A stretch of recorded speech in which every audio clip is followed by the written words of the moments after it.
എല്ലാവർക്കും നമസ്തേ. കുമ്പളങ്ങ സാമ്പാർ കൂട്ടിയിട്ടുണ്ടോ? ഇതൊന്ന് കണ്ടു നോക്കൂട്ടോ. സാമ്പാർ എന്ന് പറഞ്ഞാല് ഇവിടെ പൊതുവേ നമ്മൾ സാമ്പാർ വെക്കുമ്പോൾ വെണ്ടയ്ക്ക, തക്കാളി, മുരിങ്ങക്കായ, ഉരുളക്കിഴങ്ങ്, ക്യാരറ്റ് മാക്സിമം, ഇതിൻ്റെ അപ്പുറത്തേക്ക് ഒരു കഷ്ണങ്ങളും നമ്മൾ ചേർക്കാറില്ല. അപ്പോൾ വർഷങ്ങൾക്ക് മുമ്പ് ഇവിടുത്തെ അമ്മ കണ്ടേട്ടൻ്റെ അമ്മയുടെ ഒരു സ്റ്റുഡൻറ്റിൻ്റെ വീട്ടിൽ ഞങ്ങൾ പോയി എറണാകുളത്ത്. അപ്പോൾ അമ്മയുടെ പഴയ സ്റ്റുഡൻ്റ്, അതൊരു ചേട്ടനാണ്. ആ ചേട്ടന്റെ മക്കളും മക്കളുടെ മക്കളും ഒക്കെ വലുതായി, അത്രയും പ്രായമുണ്ട്. ആ ചേട്ടന്റെ വീട്ടിലാണ് ഞങ്ങൾ പോയപ്പോ നല്ല ഉഴുന്നുവടയും കുമ്പളങ്ങ ഇട്ടിട്ട് ഒരു സാമ്പാർ കഴിച്ചു. അടിപൊളി ടേസ്റ്റ് ആയിരുന്നു. ഫസ്റ്റ് ടൈമാണ് ഞാൻ കുമ്പളങ്ങ, നമ്മുടെ വീട്ടിലൊന്നും കുമ്പളങ്ങ ഇടാറില്ല, അപ്പൊ കുമ്പളങ്ങ ഇട്ട സാമ്പാർ കഴിക്കണം. അപ്പൊ അന്ന് എനിക്ക് ഒരുപാട് ഇഷ്ടമായി. അപ്പൊ ഞാൻ ഇടയ്ക്കിടയ്ക്ക് അങ്ങനെ കുമ്പളങ്ങ ഇട്ടിട്ട് സാമ്പാർ വയ്ക്കും. പക്ഷെ അപ്പൊ ഞാൻ എന്താ ചെയ്യണമെന്ന് വെച്ചാൽ വറുത്തരച്ചിട്ട് തന്നെ വെക്കാം. കുമ്പളങ്ങയും ഉരുളക്കിഴങ്ങ്, ക്യാരറ്റ്, വെണ്ടയ്ക്ക, തക്കാളി എല്ലാം ഇടും. ഇതിൽ കൂടുതൽ കഷ്ണങ്ങളൊന്നുമില്ല, ഇത്രയേ ഉള്ളൂ. ഒരു സവാളയുടെ ഒരു കഷ്ണവും കൂടി ഇടും. ഉള്ളി ഇടാറില്ല, സവാള തന്നെ ഇടാറ്. ഇങ്ങനെ ഇട്ടിട്ട് നല്ല വറുത്തരച്ചിട്ട് സാമ്പാർ വയ്ക്കും. അപ്പോൾ ഇന്ന് അതാണ് വെക്കാൻ പോണത്. കുറേ ദിവസങ്ങളായിട്ട് സാമ്പാർ വയ്ക്കലില്ല. കുറേ ദിവസമായിട്ട് പിറന്നാളും തിരക്കും ഒക്കെ കഴിഞ്ഞു. ഒരു മാമ്പഴ കൂട്ടാൻ വെച്ചിട്ട് അത് 2-3 ദിവസം കിട്ടി.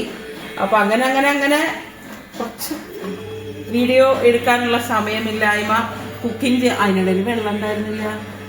4 ദിവസം വൈകിട്ട് വെള്ളം വന്നില്ല. അപ്പോൾ കുക്കിംഗൊക്കെ ഞങ്ങളിങ്ങനെ അഡ്ജസ്റ്റ്മെന്റിലാക്കി. അപ്പൊ അങ്ങനെ കാര്യങ്ങളൊക്കെ കഴിഞ്ഞത് ഇപ്പോഴാണ് ഒന്ന് ഓർഡറായി വന്നത്. അപ്പൊ സാമ്പാർ വെക്കാനുള്ള തയ്യാറെടുപ്പിലാണ്.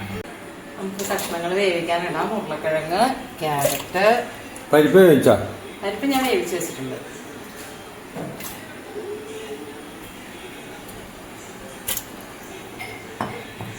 സവാള, അതുപോലെ കുമ്പളങ്ങ, അല്പം മഞ്ഞപ്പൊടിയും ചേർത്തിട്ടുണ്ട്. കഷ്ണം വേവട്ടെ. ഇതെന്തുട്ടാ? സാമ്പാറിന് വറക്കണതോ നാളികേരം, മല്ലി, മുളക്, അതൊക്കെ അങ്ങനെ തന്നെ ചേർക്കുന്നവർക്ക് ഒരുമിച്ച് വറക്കണം കേട്ടോ. ഞാൻ പൊടികളാണ് യൂസ് ചെയ്യണേ, അപ്പൊ അതുകൊണ്ട് നാളികേരം മാത്രം ആദ്യം വറക്കുക.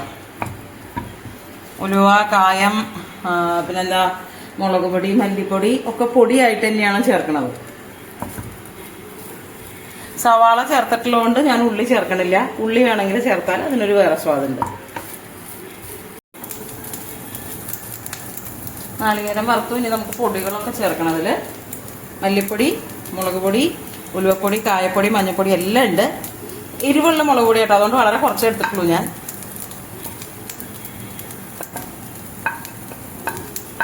എൻ്റെ കട്ടിക്കായം തീർന്നു, അതുകൊണ്ടാണ് പൊടി ഉപയോഗിക്കുന്നത്. അല്ലെങ്കിൽ ഞാൻ കട്ടിക്കായം തന്നെയാണ് വറക്കാറ്. ഇതിപ്പോ ഒന്ന് ചൂടായാൽ മതിയല്ലോ.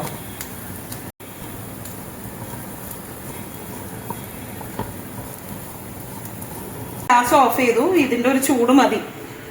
ഇവിടെ കഷ്ണം എന്താ വെന്ത് കറക്റ്റായിട്ടുണ്ട്. അടിപൊളി. നമുക്ക് ഈ വേവിച്ച പരിപ്പ് അതിലേക്ക് ചേർക്കാം.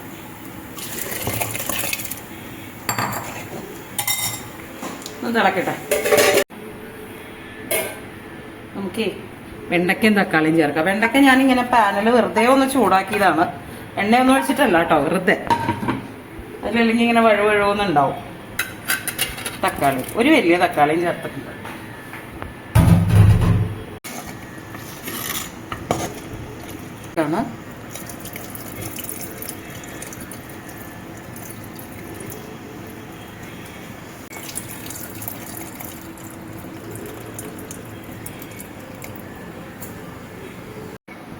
ആവശ്യത്തിനുള്ള ഉപ്പ്.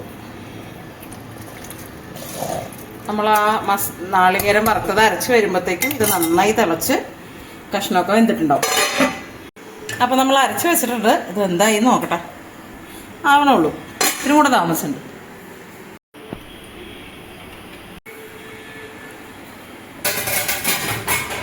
എന്തോ അരച്ചത് ചേർക്കാം. അരക്കുന്ന കാര്യത്തിലാണ് അതിൻ്റെ സ്വാദ്. അരപ്പ് കറക്റ്റ് ആണെങ്കിൽ സൂപ്പറായിരിക്കും. വറുത്തരച്ച സാമ്പാറിന്റെ ഒരു വാസന പറയാതിരിക്കാൻ പറ്റില്ല. അതൊരു രക്ഷയില്ലാത്തൊരു കാര്യമാണ്.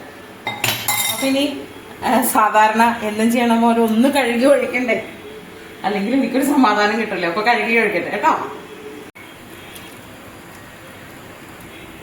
അപ്പൊ നമ്മുടെ മസാല എല്ലാം ചേർന്നു സാമ്പാറിൽ. നല്ല പോലെ ഒന്ന് തിളക്കട്ടെ, അത്രേ ആവശ്യമുള്ളൂ. ഞാൻ അപ്പുറത്ത് കടുക് വറുക്കാനായിട്ട് വെളിച്ചെണ്ണ ചൂടാവാൻ വെച്ചിട്ടുണ്ട്. ഇതൊന്ന് തിളക്കട്ടെ. ഉലുവ പൊട്ടലും ചെറുകളൊക്കെ ഉണ്ടാവും, മാറിയുന്നുള്ളൂ കേട്ടോ.